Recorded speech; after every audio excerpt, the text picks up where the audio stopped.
بسم اللہ الرحمن الرحیم۔ اللہم صلی علی محمد و علی محمد۔ حضرت محمد مصطفیٰ صلی اللہ علیہ وآلہ وسلم اور آپ کی آل پاک پر لاکھوں کروڑوں درود و سلام ہو۔ آج میں محسن علی آپ کو حضرت رابعہ بصری رحمۃ اللہ علیہ کے متعلق بتاؤں گا۔ اگر میری آج کی ویڈیو آپ کو پسند آتی ہے تو میرا چینل سبسکرائب کریں اور ساتھ ہی بیل آئیکن پریس کریں تاکہ میری آنے والی ویڈیو بآسانی آپ تک پہنچ سکے۔ چلتے ہیں اور آپ کو حضرت رابعہ بصری رحمت اللہ علیہ کے متعلق بتاتے ہیں۔ قرون اولیٰ کی معروف صوفی شخصیت رابعہ بصری کی پیدائش 95 ہجری سے 99 ہجری کے دوران عراق کے شہر بصرہ میں ہوئی۔ آپ کی ابتدائی زندگی کی زیادہ تر تفصیلات شیخ فرید الدین عطار رحمت اللہ علیہ نے بیان کی ہیں۔ اسلامی ادب میں رابعہ بصری سے جڑی بے شمار روحانی کرامات کے واقعات ملتے ہیں، جن میں سے کچھ خود ساختہ بھی ہیں۔ رابعہ بصری رحمت اللہ علیہ نے خود کوئی تحریری کام نہیں چھوڑا، چنانچہ ان کے متعلق زیادہ تر حضرت شیخ فرید الدین عطار رحمت اللہ علیہ کی طرف سے بیان کی گئی معلومات اور حوالہ جات کو مستند مانا جاتا ہے، جو ان کے بعد کے زمانے کے ولی اور صوفی شاعر ہیں۔ رابعہ بصری رحمت اللہ علیہ اپنے والدین کی چوتھی بیٹی تھی، اسی لیے آپ کا نام رابعہ یعنی چوتھی رکھا گیا۔ وہ ایک انتہائی غریب لیکن معزز گھرانے میں پیدا ہوئی۔ رابعہ بصری کے والدین کی غربت کا اندازہ اس بات سے لگایا جا سکتا ہے جس شب رابعہ بصری پیدا ہوئی آپ کے والدین کے پاس دیا جلانے کے لیے تیل تھا اور نہ ہی آپ کو لپیٹنے کے لیے کوئی کپڑا۔ آپ کی والدہ نے آپ کے والد سے درخواست کی کہ پڑوسیوں سے تھوڑا تیل ہی لے آئیں تاکہ دیا جلایا جا سکے۔ آپ کے والد نے پوری زندگی اپنے خالق حقیقی کے علاوہ کسی کے آگے ہاتھ نہ پھیلایا تھا، چنانچہ وہ پڑوسی کے دروازے تک تو گئے لیکن خالی ہاتھ واپس لوٹ آئے۔ رات کو رابعہ بصری کی والد کو خواب میں حضور پاک صلی اللہ علیہ وآلہ وسلم کی زیارت ہوئی۔ انہوں نے رابعہ کے والد کو بشارت دی کہ تمہاری نامولود بیٹی خدا کی برگزیدہ بندی بنے گی اور مسلمانوں کو صحیح راہ پر لے کر آئے گی۔ تم امیر حمزہ میر بصرہ کے پاس جاؤ اور اسے ہمارا پیغام دو۔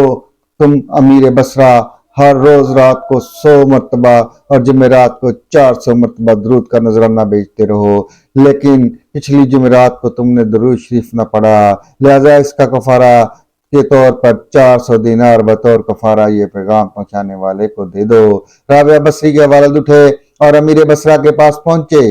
اس دوران آپ کی آنکھوں سے خوشی کے آنسو جاری تھے۔ جب امیر بصرہ کو رابعہ بصری کے والد کے ذریعے حضور پاک صلی اللہ علیہ وسلم کا پیغام ملا تو یہ جان کر انتہائی خوش ہوا کہ وہ نبی آخری زمان کی نظروں میں ہے۔ اس نے شکرانے کے طور پر فوراً 1000 دینار غربا میں تقسیم کرائے اور 400 دینار رابعہ بصری کے والد کو ادا کیے۔ ان سے درخواست کی جب بھی کسی چیز کی ضرورت ہو بلا جھجک تشریف لائیں۔ کچھ عرصے بعد حضرت رابعہ بصری کے والد انتقال کا فرما گئے۔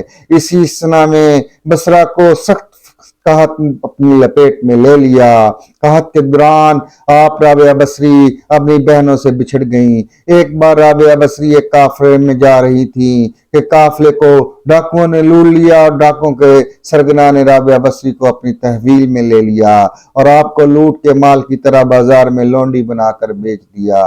آپ کا آقا آپ سے انتہائی سخت محنت اور مشقت کا کام لیتا تھا۔ اس کے باوجود آپ دن بھر رات میں کام کرتی اور رات بھر عبادت کرتی رہتی، دن بھی زیادہ تر روزے رکھتی۔ اتفاقاً ایک دفعہ رابعہ بصری کا آقا آدھی رات کو جاگ گیا اور کسی کے گریہ آزاری کی آواز سن کر دیکھنے چلا کہ رات کے اس پہر کون اس طرح گریہ آزاری کر رہا ہے۔ وہ جو دیکھ کر حیران رہ گیا کہ رابعہ بصری اللہ کے حضور سربسجود ہیں اور نہایت عاجزی کے ساتھ کہہ رہی ہیں، اے اللہ تو میری مجبوریوں سے خوب واقف ہے۔ گھر کا کام کاج مجھے تیری طرف آنے سے روکتا ہے، تو مجھے اپنی عبادت کے لیے پکارتا ہے، مگر میں جب تک تیری بارگاہ میں حاضر ہوتی ہوں نمازوں کا وقت گزر جاتا ہے، اس لیے میری معذرت قبول فرما لے، میرے گناہوں کو معاف کر دے۔ اپنی کنیز کا یہ کلام اور عبادت کا یہ منظر دیکھ کر رابعہ بصری کا مالا خوف خدا سے لرز گیا۔ اس نے یہ فیصلہ کیا کہ ایسی اللہ اللہ والی کا نیز سے اپنی خدمت کرانے کی بجائے بہتر یہ ہوگا کہ خود اس کی خدمت کی جائے۔ صبح ہوتے ہی وہ آپ کی خدمت میں حاضر ہوا اور اپنے فیصلے سے آپ کو آگاہ کیا۔ اس نے کہا آج سے آپ میری طرف سے آزاد ہیں، اگر آپ اسی گھر میں قیام کریں تو میری خوش نصیبی ہوگی، وگرنہ آپ اپنی مرضی کی مالک ہیں۔ تاہم اگر آپ یہاں سے کوچ کر جانے کا فیصلہ کرتی ہیں تو میری بس ایک درخواست ہے کہ میری طرف سے کی جانے والی تمام زیادتیوں کو اس ذات کے صدقے معاف کر دیں جس کی آپ راتوں کو جاگ جاگ کر عبادت کرتی ہیں۔ رابعہ بصری نے گوشہ نشینی اور ترک دنیا کے شوق کے پیش نظر آزادی ملنے کے بعد صحراؤں کا رخ کیا تو وہ دن رات معبود حقیقی یاد میں محو ہو گئیں۔ خواجہ حسن بصری رحمت اللہ علیہ فرماتے ہیں کہ رابعہ بصری رحمت اللہ علیہ کے مرشد تھے، غربت، نفی ذات اور عشق الہی ان کے ساتھی تھے۔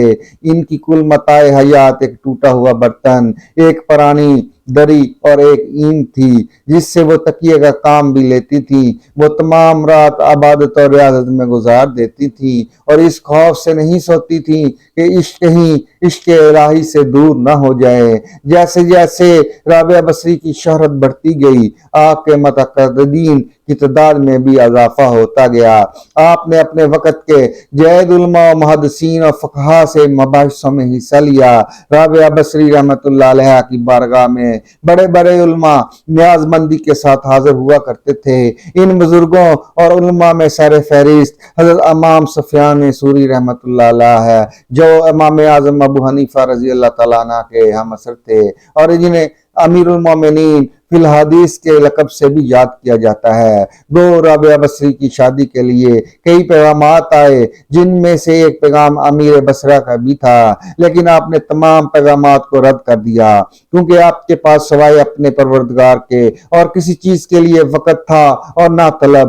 رابعہ بصری کو کثرت رنج و عالم اور حزن و ملال نے دنیا اور اس کی دل فریبیوں سے بیگانہ کر دیا تھا۔ رابعہ بصری کے مسلک کی بنیاد عشق الہی پر ہے۔ ایک مرتبہ حضرت رابعہ بصری جذب کی حالت میں بصرہ کی گلیوں میں ایک ہاتھ میں مشعل اور دوسرے ہاتھ میں پانی لیے جا رہی تھیں اور لوگوں نے ان سے پوچھا کہ یہ آپ کیا کرنے جا رہی ہیں؟ تو رابعہ بصری نے جواب دیا کہ میں اس آگ سے جنت کو جلائے اور اس پانی سے دوزخ کی آگ بجھانے جا رہی ہوں، تاکہ لوگ اپنے معبود حقیقی کی پرستش جنت کے لالچ یا دوزخ کے خوف سے نہ کریں، بلکہ لوگوں کی عبادت کا مقصد محض اللہ کی محبت بن جائے۔ ایک مرتبہ رابعہ بصری سے پوچھا گیا کیا آپ شیطان سے نفرت کرتی ہیں؟ رابعہ بصری نے جواب دیا کہ خدا کی محبت نے میرے دل میں اتنی جگہ ہی نہیں چھوڑی کہ اس میں کسی اور کی نفرت یا محبت سما سکے۔ رابعہ بصری نے تقریباً 88 سال کی عمر پائی۔ آپ نے آخری سانس تک عشق الہی کی لذت اور سرشاری کو اپنا شعار بنائے رکھا، جہاں تک کہ اپنی آخری سانس تک معبود حقیقی کی محبت کا دم بڑھتی رہی۔ آخری وقت آپ نے اپنے ولی اور صوفی ساتھیوں کو بتایا کہ میرا محبوب و معبود ہمیشہ سے میرے ساتھ ہے۔ دعاؤں کا طالب محسن علی شاہ۔ اللہم صلی علی محمد وعلی آلہ محمد۔